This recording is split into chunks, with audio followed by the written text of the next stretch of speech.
Il y a des moments dans la vie où on a l'impression qu'il nous manque quelque chose. On regarde autour de nous et on voit des personnes qui semblent avoir une vie meilleure que la nôtre. Plus riches, plus intelligents, plus chanceux, plus heureux. Ils ont moins de problèmes que moi. Leur vie semble plus facile. Moi, j'ai pas le boulot, pas la femme ou le mari que je voudrais. J'ai pas l'argent, pas la reconnaissance, pas la santé. Mes parents ne m'ont pas soutenu. J'imagine que c'était déjà arrivé aussi, que parfois tu en souffres. Tu souffres de ce que tu n'as pas, de ce que tu as perdu, des séparations, des échecs, des regrets. Tu souffres de croire qu'il te faut plus. Tu penses que ta vie serait mieux si elle était différente. Ces jours-là, on se focalise sur ce qui nous dérange. On croit que la vie est dure. Et quand on fait ça, on oublie tout ce qu'on a, le corps qu'on a, les gens qu'on aime, la chance qu'on a. Alors oui, nous pourrions certainement avoir plus. Oui, il y en a qui ont ce que nous voudrions. Mais ouvrons les yeux. À l'époque, les rois auraient payé des fortunes pour avoir accès à ce qui nous semble banal aujourd'hui. Rien que pour avoir la chance d'accéder à Internet, par exemple. Alors regardons autour de nous. Que ce soit la splendeur de la nature, la beauté d'un regard, les chefs-d'œuvre créés par l'homme. Mon propos n'est pas de te dire que tu dois être heureux. Je nous souhaite simplement de nous rappeler de ce que nous avons déjà dans les moments où on l'oublie. Est-ce que tu savais que lorsque les astronautes vont dans l'espace, ce ne sont pas les autres astres qu'ils regardent, mais notre planète. Ils se retournent vers la Terre. Des larmes coulent sur leur visage. Ils voient l'humanité comme ne formant qu'un. Plus de barrières, ni de frontières. Si je te parle de ça, c'est parce que près de 50 études très sérieuses sont arrivées à la conclusion que la pratique de la gratitude est un des moyens les plus efficaces pour notre bien-être. Tu as certainement déjà remarqué comme on se rend compte de la valeur des choses une fois qu'on ne les a plus. Alors c'est ça la solution? Il faut perdre ce qu'on a pour l'apprécier? Imagine que là, subitement, tu perdes la vue, tu n'entends plus, ou que tu perdes ce que tu aimes le plus. Comment te sentirais-tu?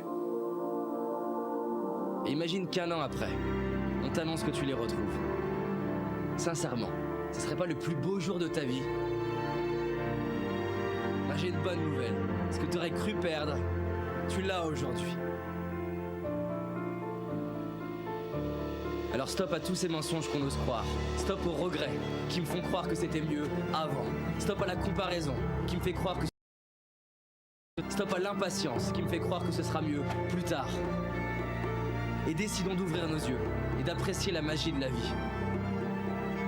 Je te propose de respirer avec moi, de fermer les yeux, de laisser défiler les personnes déjà présentes dans ta vie et pour qui tu ressens de l'amour.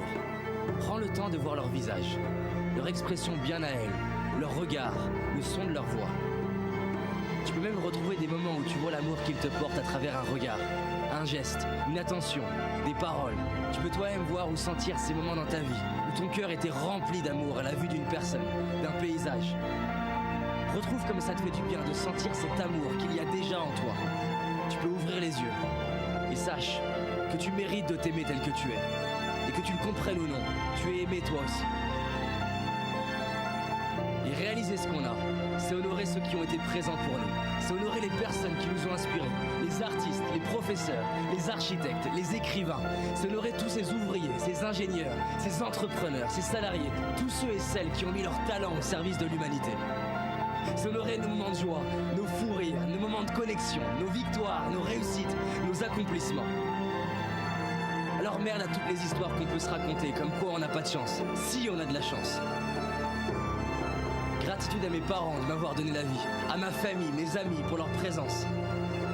Merci à la magie de la vie pour la perfection de mon corps, à mes yeux pour me permettre de voir tant de splendeur, à mes oreilles pour avoir le bonheur d'entendre ces superbes musiques, à mes mains pour toucher la vie, sentir la peau de la personne que j'aime, à mes pieds, à mes jambes qui me soutiennent depuis le début et me permettent de marcher, de courir, de danser.